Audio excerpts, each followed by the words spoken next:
звучи. Не, мене ме плаши дефицитот, пресметан по GDP, каде што со 4% е една ситуација која јаде околу 700, горе-доле 700 милиони евра годишно.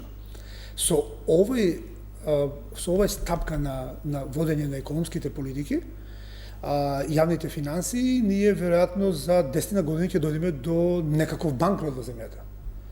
И мислам дека е време за цврста рака и за сериозни структурни длабински реформи, на кои охрабруваме нашата влада и постојано притискаме во таа насока. Знаеме наскоро, сега ќе го видиме буџетскиот документ.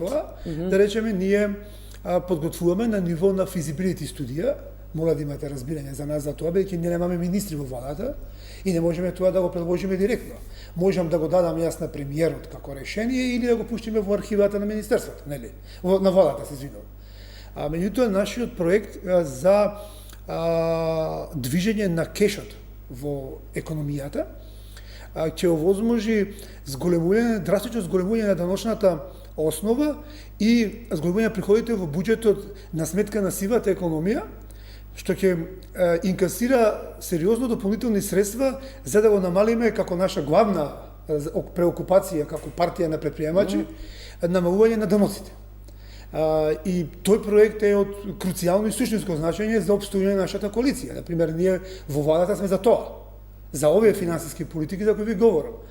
Затоа што ако ние не го поттикнеме и не го поддржиме претприемништвото, ние не можеме да продолжиме понатаму вака како што тераме до сега.